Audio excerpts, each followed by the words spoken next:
اب عمران خان کو آپ اچھا کہیں خدا نہ خاصہ برا کہیں، پاکستان کی ایک بہت بڑی آبادی نے اس کو ووٹ دیا، بے شک میجورٹی ہی is the popular most leader of this country.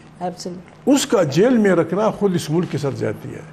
اور آپ تو جانتے ہیں آپ لوگوں کے خطوں میں کتنے لوگوں کو لے کے ڈالا ہوا جیل میں، اور ملک بدر اور یہ سب. جیل میں ڈالنے سے ایسا کوئی کرائم تو نہیں ہوا ہے، یعنی اگر شہباز کو خدا کہیں سے اس کو الہام ہو جائے، کیوں میاں نواز شریف انہیں نہیں کہتے، اس میں کون سا نقصان ہوگا کہ تھرو اٹارنی جنرل وہ وڈرا کریں، اس میں کہہ دیں وڈرا نہ کریں، یہ احسان بھی نہ کریں، یہ کہہ دیں کہ جج صاحب ہمیں کوئی اعتراض نہیں اگر آپ عمران خان کو ضمانت پہ چھوڑ دیں، ضمانت پہ نکل آئے گا، یہاں ہوگا، بھاگے گا نہیں، اگر بھاگے گا بھی تو آپ کا خیر ہے، آپ کی 45 والی حکومت رہ جائے گی، وہ بھاگ جائے گا. بھاگے گا نہیں، آئے گا تو پھر مل بیٹھ کے ایک بات تو طے ہے، دنیا کا پاکستان کا بچہ، ابھی تو ہماری بات دنیا تک چلی گئی ہے کہ ہم کس طرح کا الیکشن ہوا، کیا زور اور زر کے کیا کرشمے دکھائے گئے، بجائے اس کے کہ ہم اس پہ تعصب کا اظہار کریں کہ ہمارے الیکشن کی باتیں امریکہ کے ایوانوں میں کیوں کی گئیں یا اقوام متحدہ کیوں وہ کر رہا ہے، ہم اس میں لگے ہوئے دوربین لگاؤ، یہ اطلاع وہاں کس نے پہنچائی؟ بابا یہ اطلاع وہ تو آنکھ بند کر کے اس دور میں کس کو پتہ تھا. الیکشن تو ویسے الیکشن کا دن تو بہت اچھا دن تھا، کیونکہ لوگوں نے ووٹ تو ڈالے اپنی مرضی سے، گنتی کا جو کرشمہ ہے وہ جس طریقے سے انہوں نے بدلے، جس بھونڈے طریقے سے، جس بدلے میں زر اور زور کا استعمال ہوا، اس نے تمام پاکستان کو بالکل جگہ سائی. جی اچھا، لیکن اب پاکستان کے اندر سے حل ہم نے ڈھونڈنا ہے، جتنے بھی ریزولوشنز پاس کر دیں وہ تو اس سے کوئی مٹیریل فرق نہیں پڑتا. لیکن یہ جو آپ نے سب فرمایا کہ یہ سب عمران کو یہ نکلنے دے باہر، کہہ دیں شہباز شریف صاحب، یہ سب تو یہ تو سب اہم باتیں، لیکن پھر میں اس پر آپ سے کروں گی ریکویسٹ کہ کچھ آپ بتائیے گا کہ آپ کے ذہن میں کیا، 2 مہینے گزر گئے، آپ کو آگے کیا لگ رہا ہے، کس طریقے سے جائیں گے آپ، اور کیا آپ کا ہے کوئی ٹائم لائن اور آپ کا پاتھ کیا، واٹ از دا پاتھ، آپ آگے کس طرح کیا کریں گے؟ اگر ہم آپ سے کہیں کہ 3 ہفتے بعد کیا ہوگا؟ ایک راستہ تو یہ ہے کہ ہم رحم کریں اس ملک پہ، ہم سے میری مراد فوج پاکستان سے لے کر آخری آدمی تک، ہم اس ملک پہ رحم کریں اور راستہ نکالیں. دوسرا راستہ یہ ہے جو بہت بڑا ہنگامہ مچا دے گا، اور ہنگامہ ہوگا جب آپ لوگوں کی بے عزتیاں کریں گے، لوگوں کے ووٹ چھینیں گے، اسمبلیاں چھینیں گے، اسمبلیاں خریدیں گے، اور لوگ ان حالات میں، پاکستان ویسے بھی بہت مشکل میں ہے، ان حالات میں اگر ایک وہ بہت بڑا ہنگامہ ہوگا، اور اس کو ایوائڈ کرنے کا بہترین طریقہ یہ ہے کہ ہم بس اداروں کو بھی بتا دیں. ہم چھوٹی پارٹیاں تھیں، 3 سال سے میں یہ کہہ رہا تھا کہ خدا کو مانو پاکستان مشکل میں ہے، تمام سٹیک ہولڈر بشمول افواج پاکستان، جرنلسٹ ہوں، جرنیلز ہوں، تاجر ہوں، جو بھی ہوں، ہم بیٹھے کم سے کم 3 دن اینڈ وی ڈسکس اٹ، پھر ایک لائحہ عمل نکالیں اور الیکشن کی طرف جائیں. تو اچھا جی صاحب، ہماری بات کون سنتا ہے؟ لیکن ابھی تو آپ کو انہوں نے کہا کہ پارٹیز نے کہ جی آپ اس کے سربراہیں تحفظ آئین کی تحریک کے، تو پھر ذرا بیان کیجئے گا کہ ایک تو ہے نا بات چیت، لیکن لوگ کیا سمجھیں کہ آپ نے کیا کیا ہے، کس طرح لوگ اس پر بھروسہ، کیا لوگوں کو ہوپ کس طرح ہم دلائیں، آپ کی جو بھی ہم گفتگو کر رہے ہیں، آپ کیا فرمائیں گے کہ بھئی میں نے یہ کیا ہے، ایسے کیا ہے، اس پہ امید رکھو مجھے؟ جن سے بھی میں نے بات کی ہے بحیثیت ایک ساتھی کے، کسی نے یہ نہیں کہا کہ یہ راستہ غلط ہے، وہ بھی یہ کہتا ہے کہ پرفیکٹ راستہ یہی ہے کہ آئین کی بالادستی، صحیح ووٹ سے منتخب پارلیمنٹ، اس میں پارلیمان، دیکھیں ذرا بھی کہنے کی حد تک پاکستان دنیا کی سب سے بڑی جمہوریت بن سکتی ہے، بے شک 23 کروڑ، وہ تب بنے گی جب پارلیمان کو پارلیمان کے طریقے سے چلایا جائے گا. بالکل، یا لوگوں کو بالکل ہواداروں کی طرح چلاتے ہیں پارلیمنٹ کو.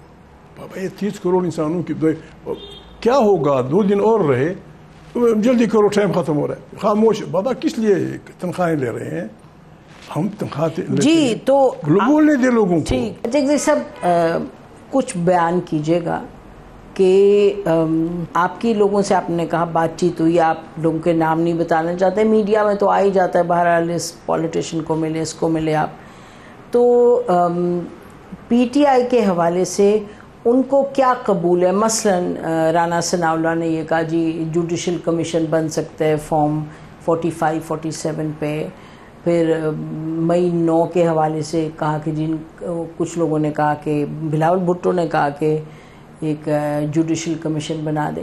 تو ان چیزوں کو لے کے آگے کیسے بڑھنے مجھے آپ بتائیے. زورا بی بی یہ بات بھی غلط ہے, یعنی ہم اپنی باتیں عدالتوں میں کیوں فیصلہ کریں؟ ٹھیک, ہم اپنے لوگوں پہ بھروسہ کیوں نہیں کر سکتے؟ میں آج بھی میرا ایمان ہے پیپل پارٹی کی قیادت, میاں محمد نواز شریف اس کے ساتھی, عمران اور اس کے ساتھی, فضل الرحمان اور اس کے ساتھی, جماعت اسلامی اور وہ جو پارٹیاں ہیں, یہ ان کی کمیٹی خود بنا لیں.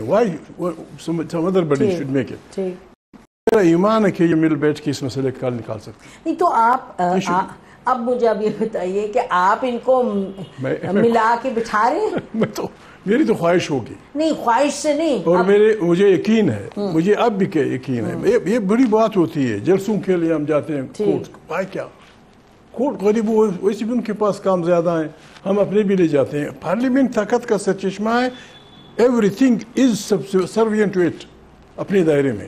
لیکن جب تک کوئی متحرک نہیں ہوئے, دیکھیں نا ابھی جو لگ رہا ہے یعنی کہ پارلیمان میں یہ جو آپ کا اپنا ایک آپ پر ذمہ داری دی گئی, آپ یہ کیا کہیں گے کہ جی میں نے پارلیمان میں یا میں نے ان لوگوں سے بات کی ہے, اب بات پروسیس آگے بڑھ رہا ہے, ٹھیک ہے جے یو آئی نے ایک پوزیشن لی, ان کی پہلے بھی وہ پوزیشن تھی, پھر انہوں نے دہرا دیا کہ الیکشن جو تھے وہ. دیکھیں زورا بی بی ہمیں اس لیے پر امید ہونا چاہیے, بلکہ یقین ہونا چاہیے. تحریک انصاف اور جمعیت علماء اسلام ان کے کارکنوں کے درمیان بہت وہ ہے, ایک دوسرے کا نام سننے کے لیے تیار نہیں تھے. اب آپ دیکھتے ہیں ایک دوسرے کے ساتھ چائے پیتے ہیں, ایک دوسرے کے ساتھ ملتے ہیں. یہ بہت بڑی تبدیلی ہے, اور یہ کچھ ہوا ہے, یہی کچھ ہم نے آگے بڑھانا ہے. سیاست میں یہ نہیں ہوتا کل کا مخالف آج کا دوست ہوتا. بے شک پاکستان کا یہ پرابلم ہے کہ بس جو آتا ہے نئی پالیسی بناتا ہے. نہیں تو آپ یہ بتائیے نا, آپ یہ بتائیں کہ آپ نے آپ کو یہ اب امید ہے, اور آپ کہیں گے کہ امید سے زیادہ مجھے یقین ہے کیونکہ میں نے یہ سٹیپس لیے ہیں اور میں نے انہیں لوگوں سے بات کی ہے, تو آپ کیا کہیں گے کہ اب یہ سب ایک میز پر بیٹھنے کے لیے تیار ہیں یا نہیں؟ کیونکہ سوال تو $1 ملین کوسچن از دس. ٹھیک, بات یہ ہے ایسے تو نہیں ہے کہ سب ایک دوسرے کے خلاف چھریاں اٹھائے ہوئے ہیں. بعض پارٹیوں کے درمیان سختی ہے, بعض پارٹیوں کے درمیان رشتہ ہے. اس میں کون سی برائی ہے؟ بلکہ یہ ضروری ہے, یہ ذمہ داری ہے نواز شریف کی, یہ ذمہ داری ہے جماعت اسلامی کی, یہ ذمہ داری ہے پیپلز پارٹی کی, یہ ذمہ داری ہے جمعیت علماء اسلام کی کہ اس بحرانی حالت سے پاکستان کو نکالیں. ان کی ذمہ داری ہے, لیکن ہم تو سب آپ کو دیکھ رہے ہیں کیونکہ آپ ان کو کنونس کر رہے ہیں. میں تو کوئی وہ بانسری تو بجا رہا ہوں گا, ابھی بانسری آپ کے ہاتھ میں, اب آپ ان کو کنونس کر رہے ہیں. وہ کنونس ہے, وہ کنونس ہے, صرف یہ ہے کہ ایک دوسرے پہ بھروسہ. اور پی ٹی آئی کہاں تک ہے؟ ٹھیک ہے عمران خان اندر ہے لیکن ان کے لوگ باہر ہیں, آپ کی ان سے بات چیت ہو رہی ہے. وہ جب کہتے ہیں عمران خان کہ جی ایک کوئی لے کے آئیں گے تو ہم ان کی بات سنیں گے. پی ٹی آئی کا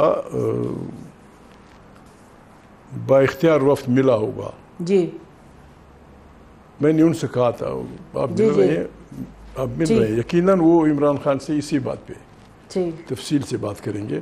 یہ جو کیا بات کریں گے تھوڑا سا اس پروسیس کو آگے کس طرح لے جانا ہے, کیا کرنا ہے, کہاں تک. میرے خیال میں مشکل نہیں ہے, ایک بدگمانی آ گئی ہے. مشکل کیوں نہیں ہے؟ مشکل مطلب ہر مشکل کا انگریزی میں کہتے ہیں when there is a will there is a way. Imran Khan ایک خاص انداز میں کہہ رہا ہوگا کہ 45-47 کا علاج ہونا چاہیے. جماعت اسلامی کہہ رہی ہے خاص انداز میں, جمعیت علماء اسلام کہہ رہی ہے مسلم لیگ اس لیے نہیں کہہ رہی ہے، ان کے ساتھ جو ساتھی ہیں کہ وہ اقتدار، کیا اقتدار ہے، بربادی کا راستہ ہے، کیا اقتدار ہے، کیا وہ کر رہے ہیں، وہ بھی شاید اس لیے محتاط ہوں گے کہ بھائی یہ کدورتیں دور ہو جائیں اور مستقبل کا وہ ہو جائے تو وہ بھی انشاءاللہ اس کے لیے تیار ہو جائیں گے. مسلم league, the sooner the better، جتنا ہم جلدی کر لیں گے